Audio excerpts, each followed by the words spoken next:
안녕하십니까? 김한입니다. 교육대학교 기출문제 짧은 강의 시간입니다. 이번 시간에는 공주교육대학교 기출문제에 대해서 확인해 보겠습니다. 여러분들 사진을 보면은 무엇이 연상되나요? 부정청탁 금지, 금품 수수 금지. 어떤 법안이라는 건 여러분들 다 알 수 있을 것입니다. 그렇다면 공주교육대학교 기출문제를 살펴보겠습니다. 2017학년도 수시에 출제됐었던 문제인데요. 정확한 명칭으로는 부정청탁 및 금품 등 수수의 금지 관련 법안. 그래서 이것을 우리가 일명 김영란법이다 라고 이야기를 합니다. 이 김영란법에 대해서 본인은 찬성을 하는지 반대를 하는지 근거를 가지고 이야기하는 것이 공주교육대학교 기출문제였습니다. 여러분들 당연히 찬성의 입장이 되겠죠. 물론 어떤 경우에는 반대의 입장이 될 수도 있을 것입니다. 반대를 한다고 해서 잘못된 답변은 아닙니다. 반대를 할 경우에는 충분한 근거를 제시해서 본인의 논리를 표현하면 될 것입니다. 그렇다면 공주교육대학에서 이러한 문제를 출제한 의도가 있을 거예요. 자, 의도를 살펴보겠습니다. 5가지 측면에서 정리를 해보았는데요. 첫 번째는 김영란법의 취지를 이해한다. 취지는 여러분들 다 알고 있겠죠. 공정한 사회를 만들기 위함이겠죠. 그래서 청탁하지 말아라, 뇌물도 받지 말아라. 자, 이런 부분이 취지일 것입니다. 자, 두 번째는 국가나 사회 전체에 미치는 영향력에 대해서 이해해야 된다. 그렇다면 김영란법이 만들어지기 전까지는 국가나 사회에서 어느 정도 부정이 일어나고 있다는 것이 만연되고 있다는 것이 우리가 이해하고 있는 사항입니다. 그렇기 때문에 법안이 만들어진 이후에는 이런 부정적인 부분들이 없어지기를 바라는 것이죠. 그런 것이 국가나 사회에 영향력을 미치는 부분이라고 이해할 수 있을 것입니다. 세 번째로는 마음을 전달할 수 있는 다양한 방법을 생각한다라는 부분인데요. 무슨 소리냐 하면은 우리가 김영란법 시행 이후에 자잘구레한, 다시 말해서 작은 마음의 표현이라 할지라도 법안에 저촉되기 때문에 할 수 없는 것들이 있을 것입니다. 예를 들면 학생이 선생님이 너무 감사해서 음료수 한 캔을 갖다 드린다 하더라도 이것조차도 안 된다 라고 볼 수 있는 부분이거든요. 자, 그렇다고 놓고 본다면 이런 부분에 대해서는 또 다양하게 어떻게 우리가 해결할 수 있는지도 생각해 볼 필요가 있겠죠.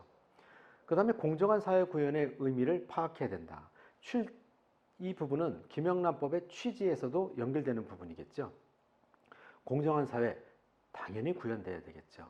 그러나 이런 법안을 만들지 않아도 국민 스스로가 청탁하지 않고 또 뇌물을 주지 않는다면 굳이 이런 법안은 만들어질 필요가 없었겠죠. 이런 부분에 대해서도 한번 생각해 볼 필요가 있을 것입니다.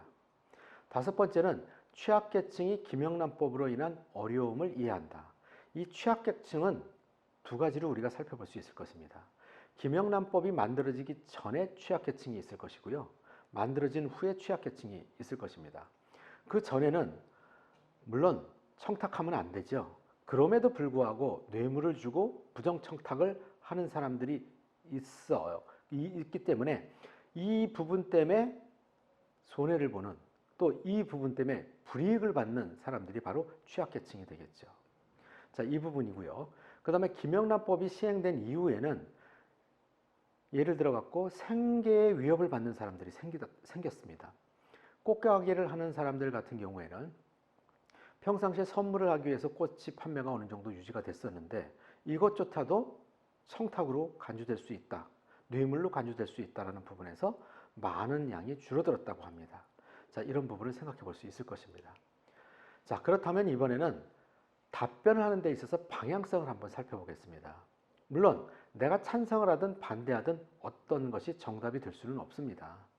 여러분들이 논리적으로 내가 반대하는 이유, 내가 찬성하는 이유를 근거를 제시해서 이야기한다면 그 부분에 대해서는 좋은 답변이 될 수 있을 것입니다. 방향성은 첫 번째로 사회 취약계층의 입장을 이해한다라고 보면은 찬성하는 입장에서 취약계층을 이해한다면 김영란법 시행 이전에 청탁을 함으로 인해서 그로 인해서 불리한 조건에 있는 사람들이 취약계층이 되겠죠. 그 다음에 내가 이거를 반대하는 입장에서 취약계층이라고 한다면 생업에 위협을 느끼는 사람들이 취약계층이 되겠죠. 이 부분에 대해서 여러분들이 양쪽 입장에서 이해를 한다면 답변을 준비하는 데 도움이 될 것입니다. 두 번째로는 공정한 사회 구현의 중요성을 표현한다 라는 부분인데요. 당연히 찬성하는 입장에서는 공정한 사회 구현하는 데 있어서 김영란법은 굉장히 중요성을 나타낼 것입니다. 그리고 반대하는 입장이라고 한다면 공정한 사회 굉장히 좋기는 하지만 이것이 법이 아니더라도 공정한 사회가 이루어져야 되는 것이 진정한 공정한 사회라는 것을 생각한다면 또 그런 측면에서 중요성을 찾아볼 수도 있을 것입니다. 세 번째는 마음을 편안한 다양한 방법을 연구해야 된다.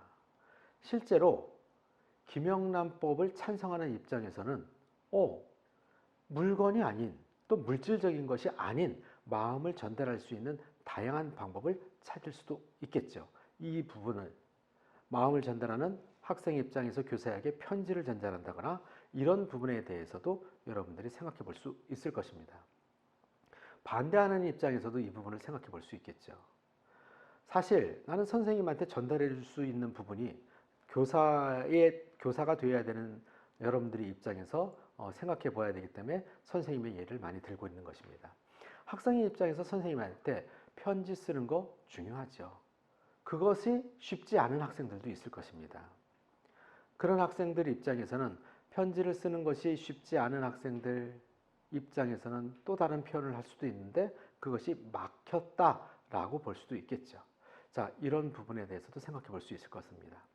네 번째로는 청원경찰, 기간제 교사, 인턴 기자 이런 분들이 비정규직임에도 김영란법에 저촉을 받기 때문에 사사로운 부분을 가지고도 직장에서 쫓겨나는 현상이 벌어질 수도 있다는 것이죠. 또 다른 측면에서 보면 이들도 공직에 관련된 일을 하는 것이기 때문에 당연하다고 볼 수도 있는 것일 거고요. 자, 이런 부분에서도 양쪽 측면에서 여러분들이 생각해 보실 수 있을 것입니다. 마지막으로 접대 문화가 변화돼야 되는데 접대라는 건 사실 중요한 것이죠. 접대를 한다는 것이 어떤 면에서 보면 고마움의 표시가 될 수도 있을 것이고요. 또는 부정청탁을 하는 접대 문화가 있을 수도 있을 것입니다. 양쪽 측면에서 여러분들이 다 살펴봐야 될 것이고요. 이런 법이 시행된 이후에 접대를 많이 했던 사람들 입장에서는 그 접대가 줄어들므로 인해 가지고 가족 간의 시간이 늘어났다는 것입니다. 자, 이 부분 매우 중요한 부분이고 좋은 부분이죠. 그러나 반대로 회사 일을 열심히 하던 사람이 접대를 하던 부분이 없어지고 가정으로 돌아왔는데 가정에서의 시간을 지내면서 또 경제적으로 또 다른 어려움을 겪을 수 있는 부분도 있다는 것입니다. 물론 이런 부분은 아주 적은 부분입니다. 자, 그렇지만 여러분들이 여러 다양한 측면에서 생각해 볼 필요가 있기 때문에 이야기를 해보았고요. 자, 이렇게 여러분들이 방향성 측면에서 긍정적인 부분, 부정적인 부분에 있어서 여러분들이 생각을 하면 논리적인 답변을 할 수 있을 것입니다. 역시 정답은 없습니다.